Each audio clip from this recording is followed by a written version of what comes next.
Bienvenidos de nuevo a todos. Soy Pascal Lotath de Neutrality Studies. Soy profesor en la Universidad de Kyoto y hoy vuelvo a hablar con el Comodoro Stephen Jeremy, un oficial retirado de la Marina Británica.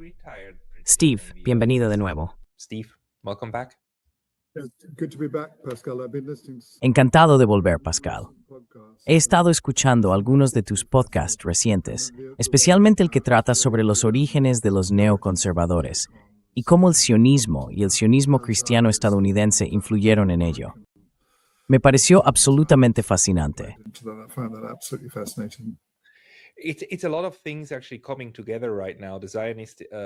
En realidad, son muchas cosas que están coincidiendo ahora mismo. El tema sionista volverá a surgir en 1 o 2 días en otro podcast. Pero contigo, creo que deberíamos hablar realmente de las implicaciones militares de la guerra con Irán. Más tarde, quizá un poco sobre lo que está ocurriendo en el mar, ya que eres capitán y estuviste en la Marina Británica. Pero empecemos con todo lo militar que ocurrió sobre el terreno. Cómo Irán fue capaz de destruir una gran parte, si no todo, del sistema de radar estadounidense en la región. ¿Qué significa eso? Y si tú estuvieras allí, si fueras responsable de esto, ¿cómo lo interpretarías?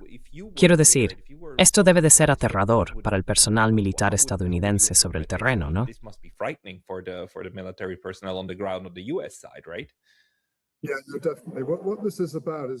Sí, definitivamente. De lo que se trata esto es de lo que llamamos en defensa aérea, defensa en capas. Como dije, uno de mis trabajos en la Marina fue ser el capitán de un destructor de defensa aérea, Pascal. Dentro de ese puesto, en realidad eres lo que se llama el coordinador de guerra antiaérea. Es un papel defensivo, pero lo fundamental en la defensa aérea es que el principio general es el de la defensa en capas. Por ejemplo, si tomas un portaaviones, la forma de defenderlo sería desplegar piquetes, es decir, buques con radares de largo alcance situados a cierta distancia. Con sus radares pueden ver bastante lejos. Luego, a medida que te acercas, la defensa en realidad se refuerza.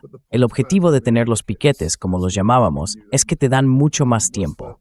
Y el tiempo te permite asignar tus recursos. Perdona, ¿qué un piquete? Sí, un piquete es un buque que se coloca en dirección a la amenaza, es decir, hacia donde se espera que venga el peligro.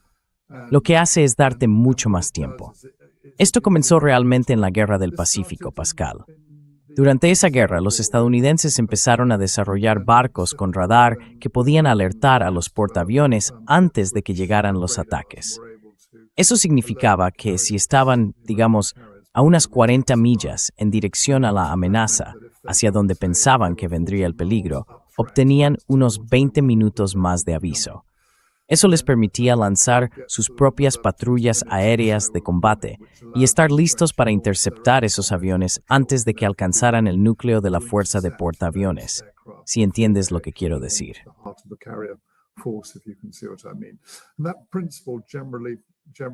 Ese principio suele cumplirse. La forma en que pienso sobre estos radares que los estadounidenses han destruido es que suelen estar, como yo diría, en la línea de amenaza, especialmente desde Israel. Proporcionan una alerta temprana para que quienes están en tierra puedan responder. Así que se trata de una advertencia anticipada para la gente en tierra, pero también de ayudar a asignar los recursos de defensa aérea. A medida que se empieza a ver el panorama aéreo, de dónde vienen los misiles y cuáles son los de mayor amenaza, se pueden asignar a distintos sistemas de armas.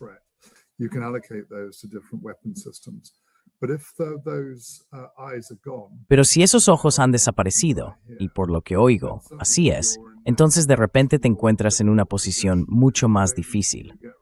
No solo recibes muy poca advertencia para tu personal sobre el terreno, sino que la eficacia de tus misiles de defensa aérea es mucho menor, mucho menos eficaz, porque los misiles llegan con tan poca antelación. Es muy difícil asignarlos de manera eficiente. También hay un problema de cantidad. Si el número de misiles entrantes es alto, es extremadamente complicado. Así que diría que en este momento, las estadounidenses están casi desnudas, y eso debe de ser una sensación extremadamente incómoda.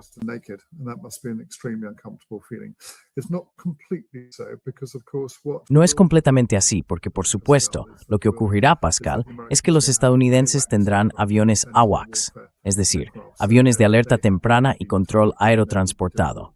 No han sido atacados, y sería difícil para los iraníes alcanzarlos. Probablemente operarán a unas 100 millas de distancia, diría yo, sobre las zonas clave.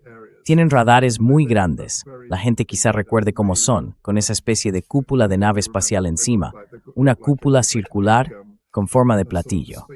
Proporcionan cobertura de radar de largo alcance, probablemente de unos 600 o 700 kilómetros, y eso a su vez permite asignar misiles y sistemas.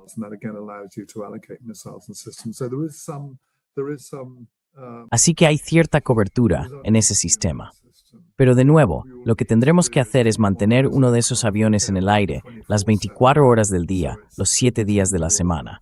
Es una rotación continua de ese avión, porque no se puede bajar la guardia ni crear una ventana en la que no haya radar en absoluto. Así que no es una situación completamente desastrosa, pero están mucho, mucho peor. Y de nuevo, lo que no sé es la capacidad de los aviones AWACS frente a misiles balísticos y, desde luego, misiles hipersónicos, que son una amenaza muy exigente. Así que es una situación mucho peor para los estadounidenses sobre el terreno. Y me entristece que hayan perdido gente, pero no me sorprende.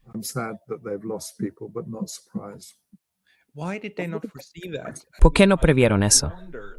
Quiero decir, me pregunto, ¿no son estos objetivos evidentes que serían atacados primero? Tenían sus sistemas de defensa antimisiles preparados y pensaron que serían suficientes para proteger los radares.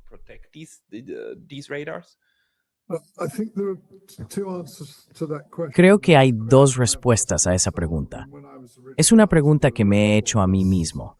Quiero decir, cuando me preguntaron originalmente si pensaba que esta campaña tendría lugar unos 3 o 4 días antes de que realmente empezara, dije que había una probabilidad del 50%. Pero si hubiera tenido que apostar, habría apostado a que no ocurriría. Mi apuesta se basaba en el hecho de que pensaba que era muy poco probable que la gente se decidiera a participar realmente en la campaña, dado el altísimo riesgo que implicaba y los escasos beneficios que podía prever. Me temo que me equivoqué. Tomaron la decisión de asumir el riesgo. Lo que no sé es si calcularon los riesgos en relación con sus propios radares de defensa aérea o si los pasaron completamente por alto. No es imposible que los pasaran por alto, y me parece que más bien han pasado otras cosas.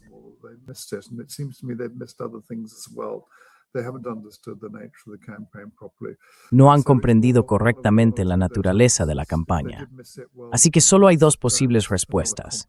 Si se les pasó por alto, bueno, eso no es una forma competente de hacer reflexión estratégica, me temo. Si lo aceptaron como un riesgo, entonces es uno muy alto. Y no solo algo que les perjudicará, sino en realidad una muestra de una especie de arrogancia, creo yo, probablemente dentro del propio estamento político. Creen que, a pesar de lo que les dicen sus asesores militares, Estados Unidos prevalecerá, y es, como Trump suele decir, la mayor fuerza de combate que el mundo haya visto jamás. Eso no es cierto. Pero si ese es su modo de pensar, uno puede imaginar que se dejen seducir por su propio relato político hasta tomar una decisión que, en mi opinión, acabará siendo catastrófica para la posición de Estados Unidos en el mundo.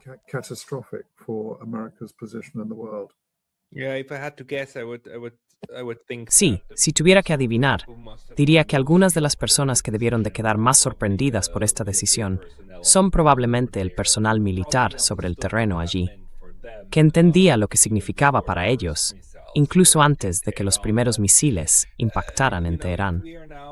Ya sabes, si ahora estamos en una situación en la que Estados Unidos e Israel se han visto reducidos a, digamos, una cobertura de radar de emergencia, muy cara y ni de lejos tan eficaz como los sistemas que tenían sobre el terreno. Si hemos llegado a ese punto, y además vemos dónde estaciona realmente sus barcos la Marina estadounidense, ¿verdad?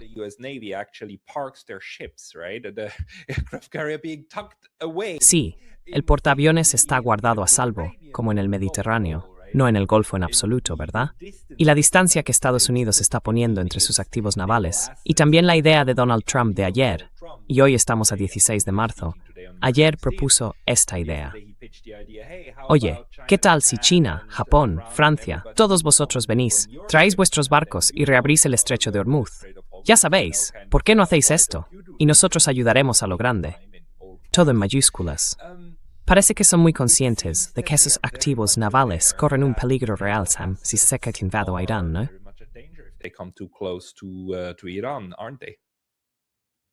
Sí, creo que eso es correcto. Un componente es un cambio completamente fundamental en la forma en que estamos pensando sobre la guerra. De repente, debido a la dificultad que tenemos para interceptar misiles balísticos e hipersónicos, la ventaja se ha desplazado hacia quienes poseen esas capacidades. Ahora bien, si observamos las Fuerzas Armadas estadounidenses, son en gran medida una fuerza centrada en el aire y el mar, con un ejército relativamente pequeño en comparación con el tamaño y el gasto del su puesto de defensa estadounidense. Pero lo que estamos viendo es que esas fuerzas aéreas y marítimas ahora son mucho menos desplegables. Deben utilizarse con mucha más cautela.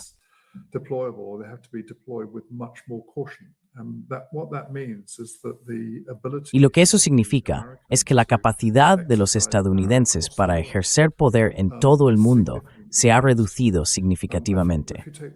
Creo que si tomas los dos portaaviones, no sé dónde está el Ford estaba, creo, en el Mediterráneo, y puede que se haya desplazado al Mar Rojo. No estoy completamente seguro, pero escuché que se estaba moviendo hacia el Mar Rojo. Me pareció que estaba en el Mediterráneo principalmente para proporcionar una capacidad defensiva a Israel. Así, sus destructores y sus sistemas, junto con sus propios aviones, ofrecerían cobertura aérea defensiva sobre Israel. Sospecho que esa era la idea inicial.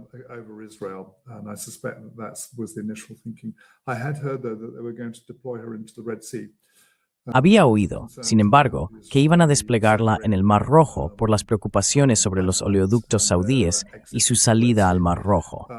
Sería completamente lógico si fuera así, pero sinceramente no sé si ya lo han hecho. El Mar Rojo no va a ser necesariamente un lugar fácil para que operen, porque la última vez que un grupo de portaaviones estuvo allí, finalmente decidieron declarar la victoria y retirarse. No me sorprendería que estuvieran en la misma situación, porque los hutíes ya lo han hecho antes. Así que ya veremos. Quizá el Océano Índico sea el siguiente.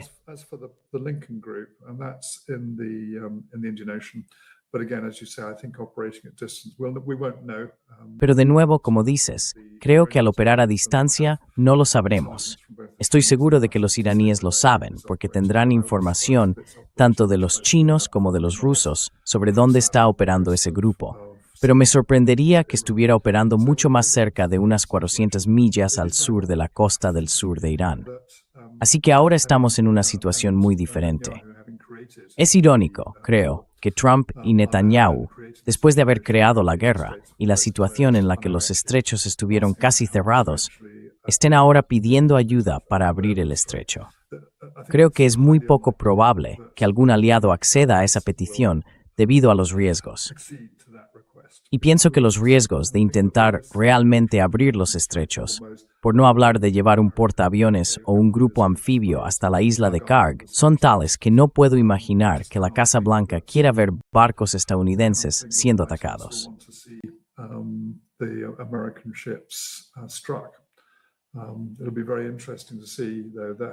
Será muy interesante ver cómo se desarrolla eso, porque por supuesto con el estrecho cerrado, y creo que posiblemente por un periodo prolongado, las consecuencias para la economía mundial son realmente extremadamente difíciles.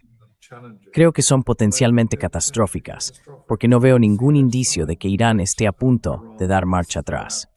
Y creo que una vez más, es un ejemplo de cómo la Casa Blanca, y de hecho, el amplio establecimiento neoconservador estadounidense, malinterpretan por completo no solo la naturaleza de la guerra, sino también la naturaleza de su oponente y la forma en que ese oponente piensa. Quiero decir, los iraníes consideran esto una guerra existencial, pero es aún más complicado que eso, porque por supuesto la ven como una guerra por, si se piensa en su teología, la ven como una guerra por lo correcto.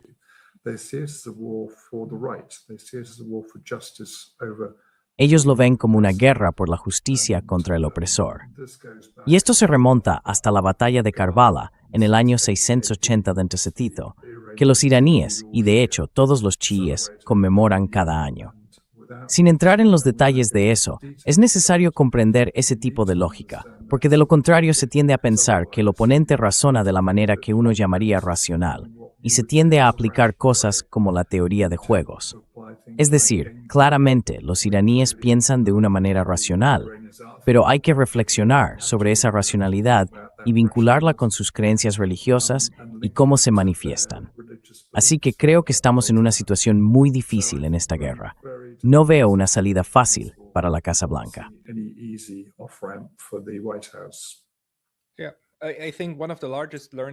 Sí, creo que una de las mayores lecciones para mí en las últimas 2 semanas es que los iraníes han creado un sistema de gobierno, especialmente de gobierno militar, en el que cada persona, desde el soldado raso hasta el ayatolá, es reemplazable. Y están dispuestos a hacerlo porque al parecer no tienen ningún problema con el martirio. Ellos mismos lo dicen. Hasta el ayatolá, eso es algo que simplemente no hacemos en Occidente. No pensamos que el general o el presidente, y así sucesivamente, sean fácilmente reemplazables, ¿verdad? Perder al comandante en jefe es algo enorme, realmente enorme. Pero para ellos, parece que han asumido esto y dicen, no, cualquiera es reemplazable, punto. Y han construido un sistema que puede defenderse bajo todas y cualquier circunstancia y contraatacar. Una capacidad de segundo ataque, ya sabes. Una capacidad de segundo ataque muy poco convencional.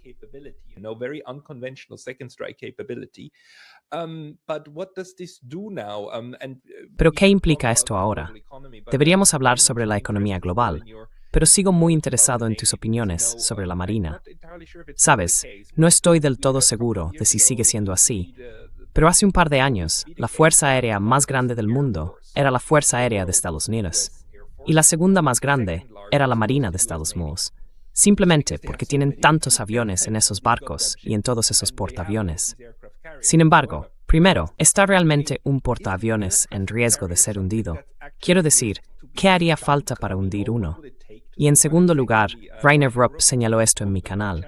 Incluso si no puedes hundirlo, si logras dañar lo suficiente la pista, el aparato se vuelve básicamente inútil, porque esos aviones ya no pueden despegar. ¿Compartes esa valoración o no?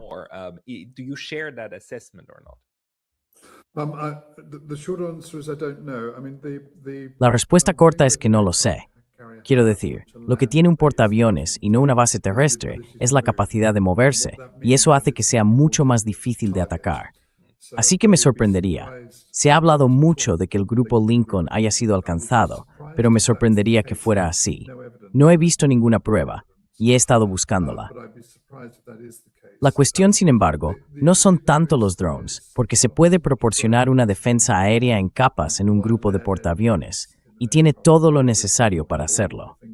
El verdadero desafío es defenderse de misiles balísticos e hipersónicos. Y la pregunta fundamental, sobre la que me encantaría oír hablar a Ted Postol, es si se puede realizar una guía en la fase final para un misil hipersónico o balístico contra un objetivo en movimiento como un portaaviones.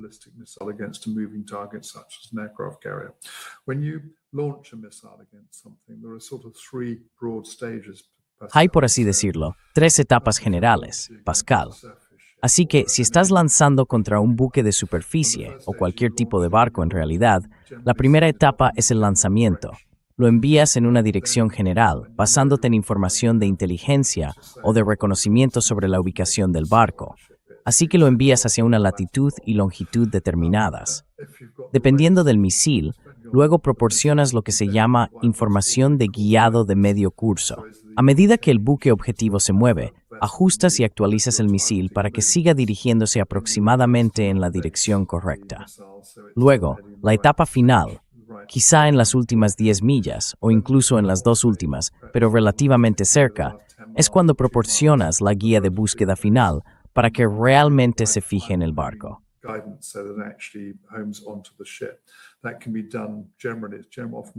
Eso se puede hacer en general. A menudo se hace mediante radar. El misil Exocet, por ejemplo, tiene radar en las fases finales del misil. Es un misil antiguo, pero en realidad se dirige hacia un objetivo de radar. Lo que solíamos hacer en aquellos tiempos era desplegar señuelos de radar, se llama chaff, con la esperanza de desviar el misil. Pero la cuestión es, los misiles balísticos que tienen los iraníes incluyen guiado en la fase terminal y los misiles hipersónicos tienen guiado en la fase terminal. No lo sé. Esa es la respuesta corta. Lo que sí sé es que es muy difícil apuntar realmente si no se dispone de ese guiado en la fase terminal, en cuyo caso todos los buques estarían a salvo.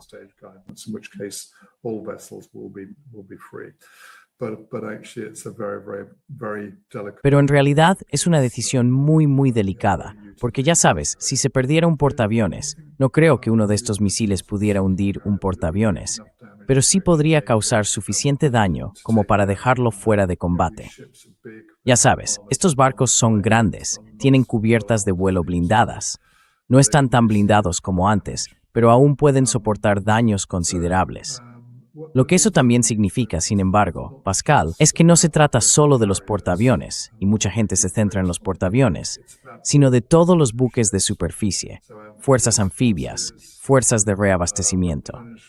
Así que lo que significa es que cualquier embarcación, no solo un portaaviones, si estos misiles pueden ser guiados en su fase terminal, está bajo amenaza.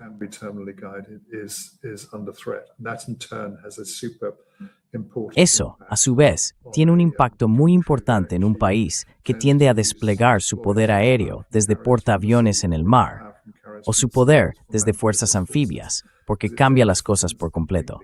Significa que, si este es el caso, las Fuerzas Armadas estadounidenses, que utilizan el poder aéreo desde bases terrestres y el poder de bombardeo estratégico desde bases marítimas, llamadas portaaviones o buques anfibios, son ahora mucho más vulnerables. Será mucho más difícil para las Fuerzas Armadas estadounidenses ejercer lo que llamamos proyección de poder del modo en que solían hacerlo, con el grado de seguridad que antes tenían. Así que vivimos tiempos muy interesantes. Tiempos difíciles, creo.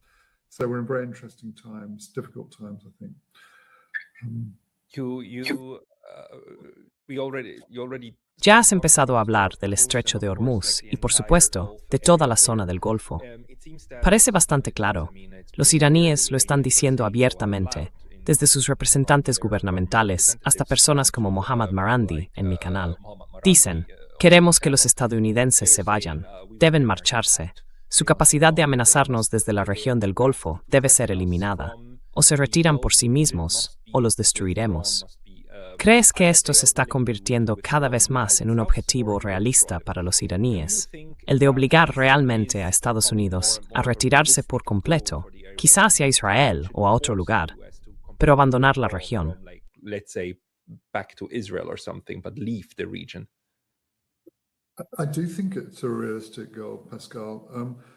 Creo que es un objetivo realista, Pascal. En cierto modo, hay una simetría interesante entre esta campaña y la guerra entre Rusia y Ucrania.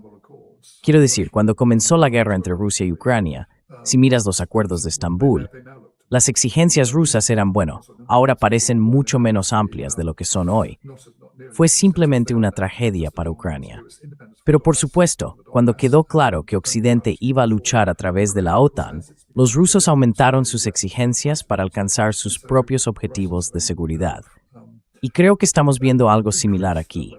Siempre he pensado que los iraníes tendrían éxito si lograban sobrevivir, y de hecho, creo que han sobrevivido.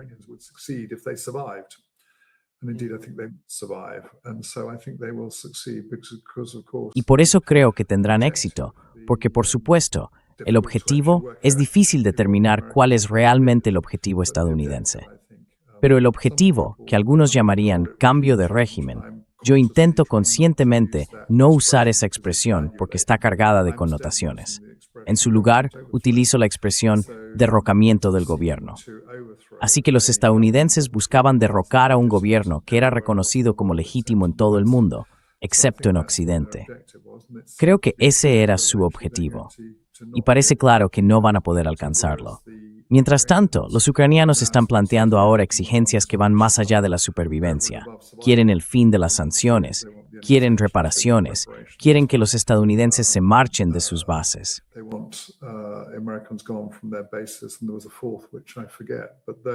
Y había un cuarto, que no recuerdo, pero eso está en un nivel algo más elevado. Y creo que lo que han visto, sospecho, es el éxito de su cierre de los estrechos y cómo eso está afectando a la economía mundial, lo que les da una auténtica ventaja no solo sobre los estadounidenses, sino sobre toda la economía global.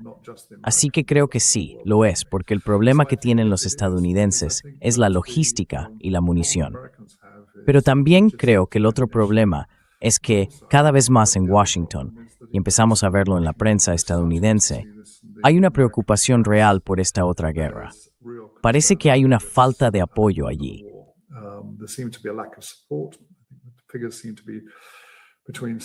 Las cifras parecen mostrar que entre el 60 y el 70% de los estadounidenses están en contra de la guerra.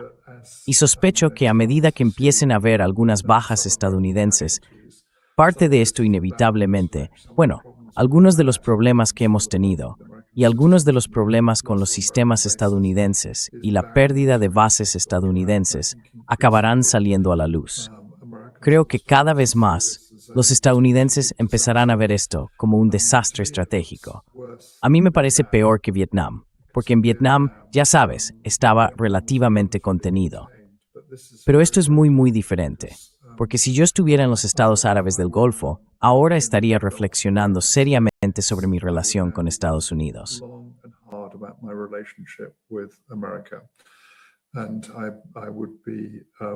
Y me preguntaría de qué otra manera podría obtener mis garantías de seguridad.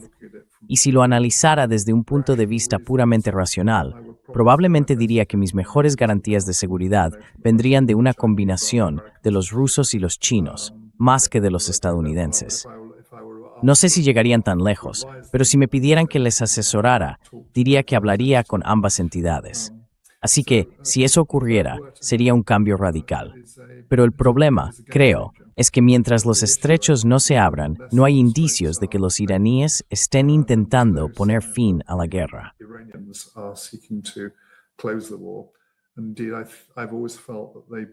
De hecho, siempre he sentido que estaban preparados para una campaña prolongada. Pensaba en al menos 6 meses. He oído a Alistair Crook decir 2 años. Y ya sabes, no puedo imaginar que exista la posibilidad de que el pueblo estadounidense, y de hecho, amplios sectores del gobierno estadounidense, pudieran sostener una campaña de 2 años, especialmente con el impacto catastrófico en la economía global. Lo triste es que aún no estamos viendo, salvo 1 o 2 excepciones honorables, como España, a los europeos y a otros en Occidente empezar a presionar a los estadounidenses para que lleven esta campaña a su fin.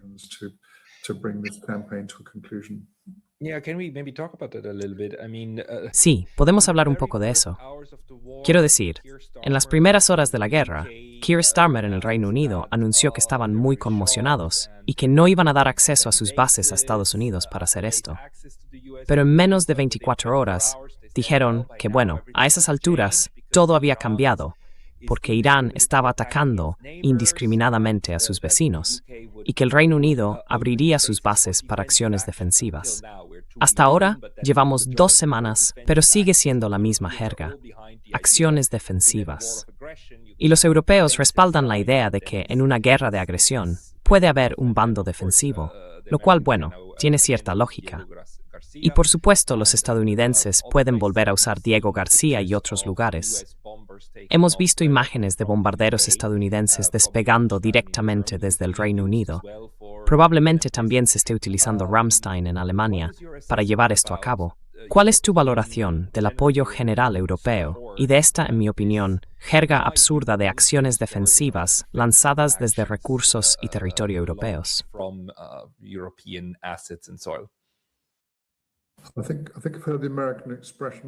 Creo que he oído la expresión estadounidense.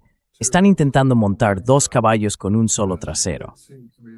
Y me parece que este es exactamente el caso. Es un argumento muy retorcido.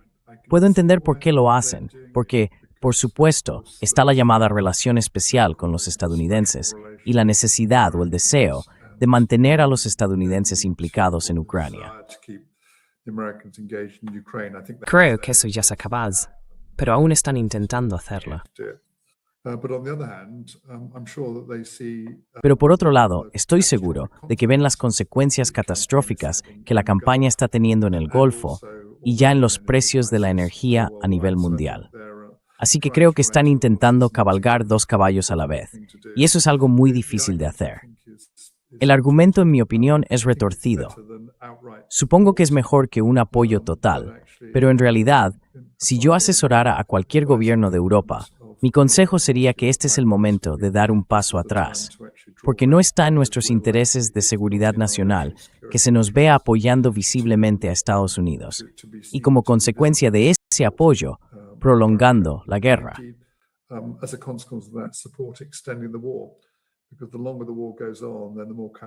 Porque cuanto más se prolonga la guerra, más catastrófico es el impacto en la economía global. Así que creo que este sería un momento para dar un paso atrás. Acaban de aceptar la posición estadounidense, y esto no siempre ha sido así históricamente. Un buen ejemplo que siempre menciono es Vietnam, donde los estadounidenses intentaron persuadir a los británicos para que se unieran, y Harold Wilson, que entonces era primer ministro, dijo que no, y hizo bien en hacerlo. Creo que nadie lamenta su decisión de no entrar en Vietnam. En cambio, sí se lamenta la decisión de Tony Blair de ponerse del lado de los estadounidenses en Irak.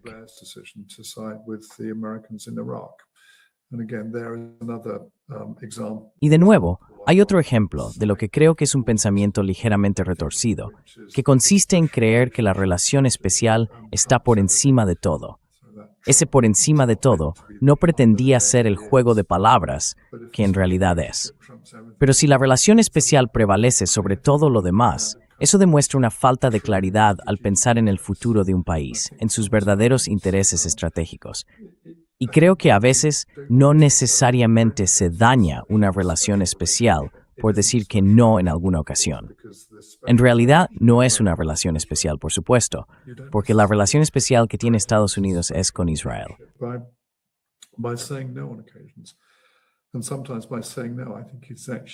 Y a veces al decir que no, creo que en realidad es algo bueno. Puede fortalecer la relación porque se ganará respeto, no necesariamente en esta situación concreta, pero sí en otros contextos. Además, es algo que influirá en la política estadounidense si los europeos no están dispuestos a apoyar esto. Y ahí es donde creo que el gobierno español merece reconocimiento.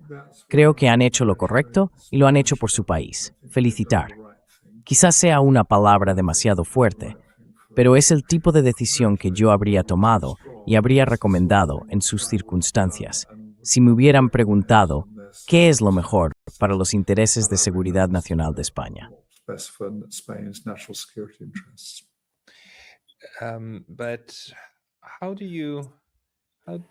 Pero ¿cómo ves eso ahora, con las posibles vías a seguir?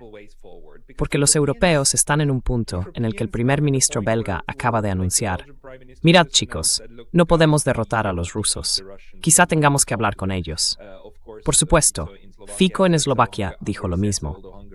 Hungría también lo dice, aunque Hungría está ahora a solo un par de semanas de unas elecciones muy importantes.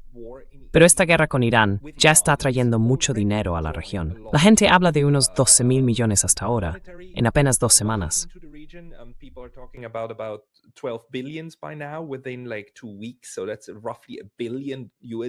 Así que eso equivale aproximadamente a $1.000 millones estadounidenses al día. Esto atrae, o más bien desvía, recursos de Ucrania. También extrae recursos del Pacífico. Quiero decir, el hecho de que Estados Unidos haya tenido que desmontar su sistema de defensa aérea en Corea del Sur es una gran vergüenza, especialmente para los surcoreanos. De alguna manera demuestra, primero, dónde están las prioridades, y segundo, que se están quedando sin sistemas. Si tienen que desmontar uno tan caro en Corea del Sur, solo para llevarlo a una zona de peligro, y que sea destruido en algún lugar de Oriente Medio.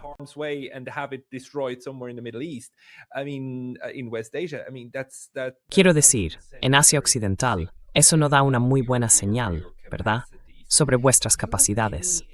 ¿Tienes alguna información sobre en qué punto estamos con la reposición de esas armas?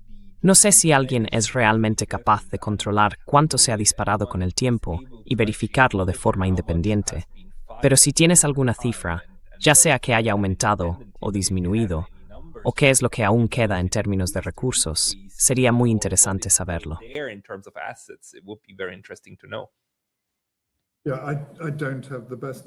Sí, no tengo las mejores cifras.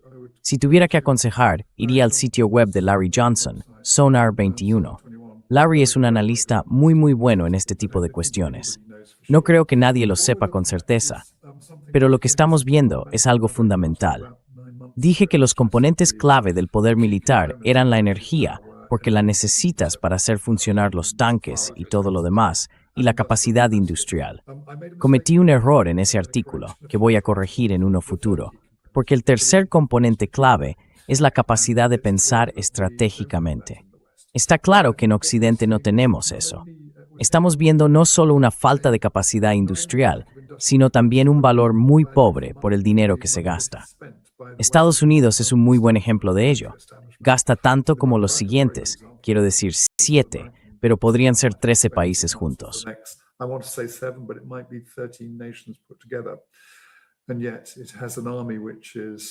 Y sin embargo, tiene un ejército que es aproximadamente una cuarta parte del tamaño del de Rusia y probablemente una sexta parte del de China. Tiene una marina que ahora es de un tamaño similar, aunque cuenta con más portaaviones que los chinos. Así que estamos obteniendo un mal rendimiento por el dinero que gastamos. Y de nuevo, eso me hace pensar en lo que realmente está ocurriendo en nuestro sistema. Volviendo a Michael Hudson y a la diferencia entre el capitalismo financiero y el capitalismo industrial, un tema del que probablemente podamos apartarnos por ahora, creo que estamos obteniendo un mal rendimiento por nuestro dinero, y eso se está demostrando en esta guerra. No creo que los europeos necesariamente se hayan dado cuenta de ello, pero sin duda tendrá un impacto en la guerra entre Rusia y Ucrania, porque la atención estadounidense estaba completamente centrada en esta guerra, con muy poco interés en otros lugares.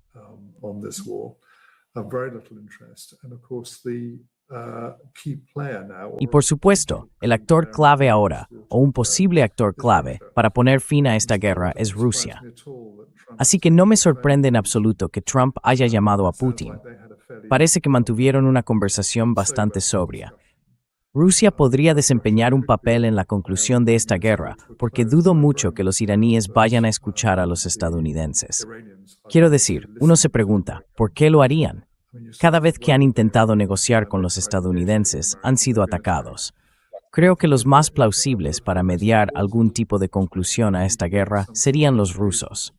Ahora bien, Rusia es probablemente la gran beneficiaria de la guerra, y de hecho, la economía rusa no es que estuviera yendo mal.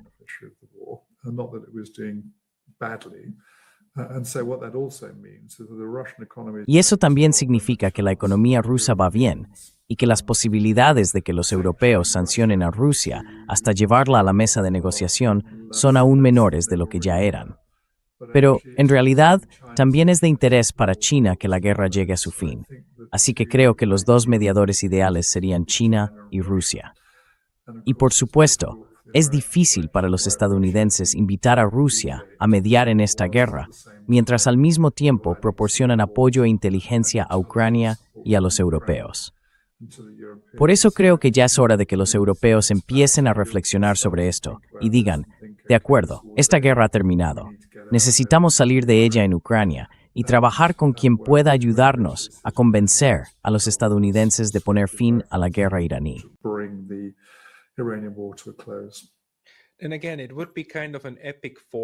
Y de nuevo, sería una especie de forma épica de karma.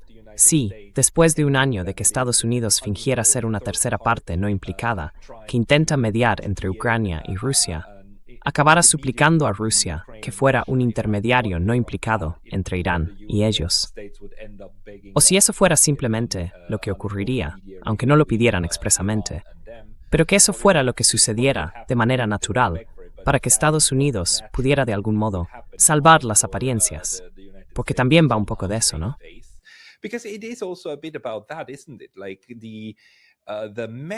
Como el lío en el que Donald Trump se metió él mismo, también a través de todos sus actos de discurso y de hacer exigencias absolutamente maximalistas desde el primer día, declarando que todo ha sido destruido mientras aún están siendo golpeados, y obviamente teniendo serias dificultades para contener el potencial militar de Irán. Quiero decir, es un nivel de pérdida de credibilidad bastante insensato después de solo 2 semanas, cuando se supone que después de 2 semanas deberías estar en el punto álgido de tu fuerza, y así sucesivamente. Y si pensamos en cómo ocurrió todo esto en Irak, y la comparación con aquello, y también mencionaste a Tony Blair, ¿verdad? Que ahora está sentado en el Consejo de la Paz. Quiero decir, este proyecto del Consejo de la Paz probablemente esté ahora hecho pedazos, porque muchos de los estados que se suponía que debían estar allí están ahora bajo ataque como consecuencia directa de esto. Y es una gran vergüenza. Quiero decir, ¿qué opinas de eso, Mel?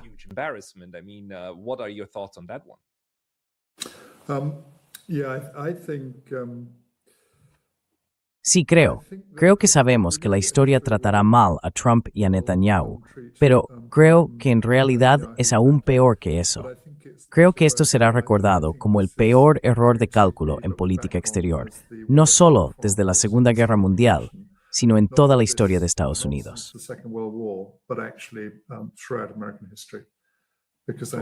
Es muy irónico que esto esté ocurriendo en los 50 aniversarios del país. Sí, lo es. Y creo que el error de cálculo de estos 60 años. 260. Lo siento, 250. 1776. Sorry. Creo que se verá de esa manera. El problema, creo, es que resulta muy difícil prever qué camino intentará seguir la Casa Blanca o qué motivo plausible podría tratar de esgrimir. El peligro, por supuesto, es que busque una escalada. Pero de nuevo, toda la campaña tiene el mismo aspecto que lo ocurrido en Vietnam con la operación Rolling Thunder. El uso de una potencia de fuego increíble para en realidad no conseguir nada, como se demostró. Pero eso, en muchos sentidos, estaba condicionado por la mentalidad de los estadounidenses de la época, basada en la teoría de juegos. Y esa no es la forma adecuada de pensar cuando se trata con un gobierno sofisticado y de base teológica como el de Irán. Hay que entender cómo lo están viendo ellos.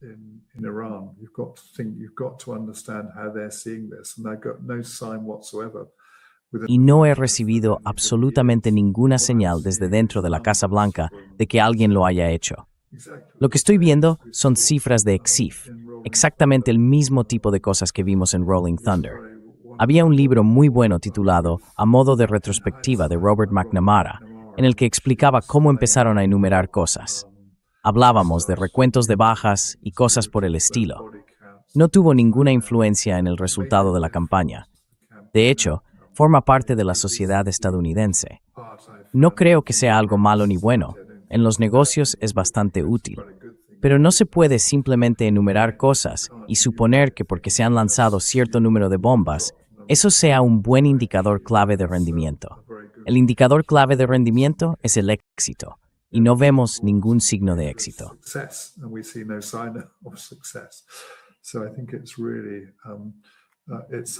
Creo que es algo que me hace preguntarme cómo se va a desarrollar esto dentro del Beltway. No me sorprendería que hubiera preocupaciones importantes allí. De hecho, me asombraría que no las hubiera. La cuestión no es necesariamente cómo se van a retirar los estadounidenses, sino qué ocurre en la Casa Blanca. Y si aquellos en el Beltway que empiezan a pensar no solo en las elecciones de mitad de mandato, sino en la gobernanza de Estados Unidos en general, creen que la Casa Blanca de Trump es capaz de salir de esta guerra. Y si no lo es, de nuevo me pregunto si consideran que no es capaz de hacerlo, ¿qué podría hacerse?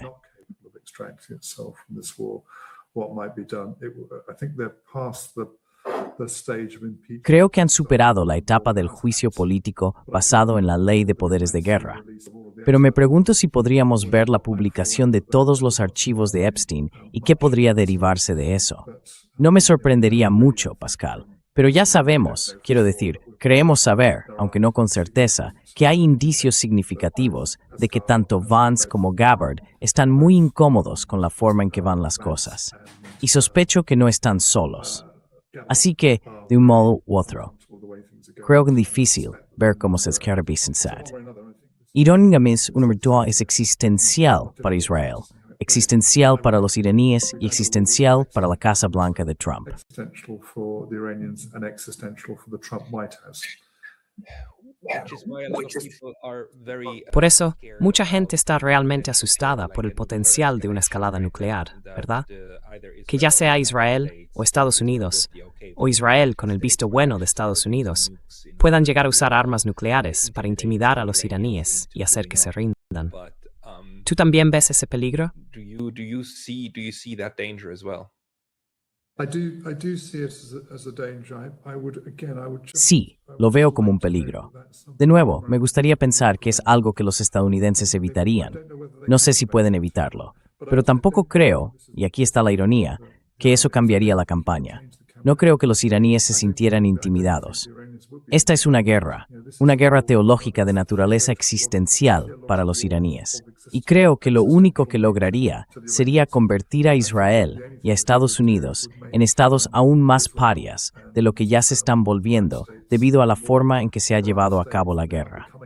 Así que me gustaría pensar que habrá algunas discusiones sensatas en algún lugar de la Casa Blanca o del Beltway que realmente puedan aconsejar o impedir que la gente provoque una catástrofe aún mayor que la que ya estamos viviendo. even more catastrophe than we already are in. And maybe just in the last 5 minutes or Y so, quizá, from your solo en point los últimos 5 minutos más o menos, según tu conocimiento sobre las bases en la región y los recursos militares allí, ¿cuánto tiempo crees que Estados Unidos puede realmente resistir?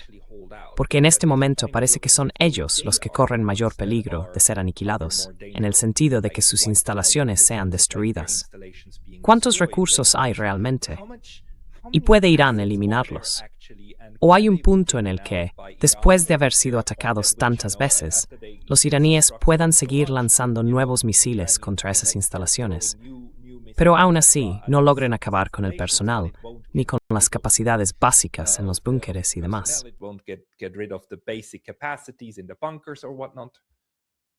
I think the thing with air bases, which is Creo que el tema de las bases aéreas, de lo que realmente estamos hablando, no trata tanto de inutilizar la pista como de neutralizar el equipo y al personal. Porque lo que se opera desde las bases aéreas son aeronaves. Y eso es muy complicado. Es relativamente sencillo dañar aeronaves, y aunque no las destruyas por completo, puedes dañarlas lo suficiente como para que ya no estén listas para el combate. Un muy buen ejemplo de esto fue cuando estuve en Afganistán, debió de ser en 2005, y estábamos allí con el jefe del Estado Mayor de la Defensa británico. Teníamos Harriers en esa base, y 2 de ellos no estaban en condiciones de combate. on that base, and 2 of them have been non-combat. One of them it didn't look like it had been destroyed, but it had. Uno de ellos no parecía haber sido destruido, pero lo había sido, y ambos fueron derribados por un simple misil chino disparado desde las montañas cerca de Kandahar. La metralla causó todos esos daños.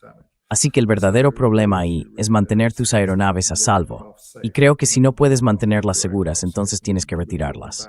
Lo que no sé, pero lo que sí parece ser el caso, es que los iraníes están empezando a pasar a misiles más potentes y más capaces, tanto balísticos, Porsche, y algunos de efectos bastante devastadores. And some of those appear to have quite devastating consequences. One of the hypersonic, which Uno de los misiles hipersónicos se divide en unos 80 proyectiles separados, y si cada uno de esos proyectiles pesa alrededor de 20 kilogramos, es aproximadamente del mismo tamaño que la carga explosiva de un proyectil de acorazado de la Segunda Guerra Mundial. Esa es la parte explosiva del artefacto. Así que tienen el potencial, diría yo, de causar daños catastróficos a los aviones que aún se encuentran en esas bases. No me sorprendería que viéramos a esos aviones replegarse. Tampoco me sorprende que estemos operando aviones desde lugares como Chipre, en lugar de hacerlo desde bases en el lado occidental del Golfo. rather than those bases in the western side of the Gulf. Si hacen eso, si empiezan a lanzar proyectiles desde Chipre hacia Irán, quiero decir, están convirtiendo a Chipre en un objetivo directo para los iraníes. I completely agree with you. I'm not at all surprised. Estoy completamente de acuerdo contigo. No me sorprende en absoluto que Chipre haya sido un objetivo. Sí, tengo 5 minutos como tú. No me sorprende en absoluto que Chipre haya sido un objetivo, y no me extrañaría que lo fuera de nuevo en el futuro. Hasta ahora, todo bien. Pero en realidad, el punto clave sobre Chipre es que no puede defenderse contra misiles balísticos o hipersónicos, así que habrá que estar atentos. Este es el extremidad en israelí. Es más difícil para todos, que más fácil. It's more difficult for them. There's more stages of warning. But actually, and it also... Pero en realidad introduce muchas complicaciones en cuanto a cómo se opera. Si se utilizan aeronaves con fines ofensivos, las cosas se vuelven mucho más difíciles. Hay que recorrer una distancia mucho mayor. Pero no se trata solo de posibles ataques desde Irán. También existe la amenaza potencial de Hezbollah. Así que, de nuevo, no me sorprendería en absoluto que Hezbollah decidiera atacar Chipre. Y eso es un asunto muy distinto, porque Líbano está mucho más cerca de Chipre. Si yo fuera británico, estaría bastante ocupado por esas bases en Chipre.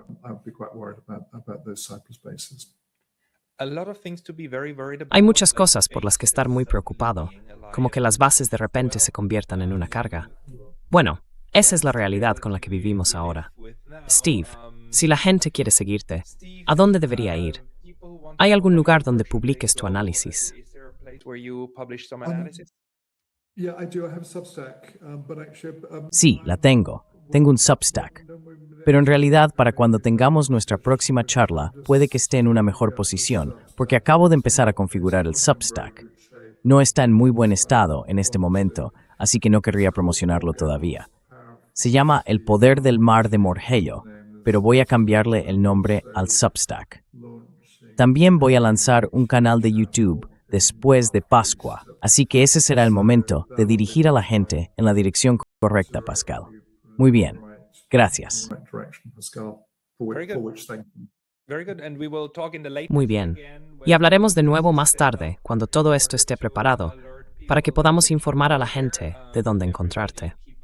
Todos, estad atentos al Substack y al canal de YouTube de Steve Jeremy, que llegarán pronto. Steve, muchas gracias por tu tiempo hoy. Thank you very much for your time today. Yeah. Keep Sigue con el buen trabajo, Pascal. Gracias.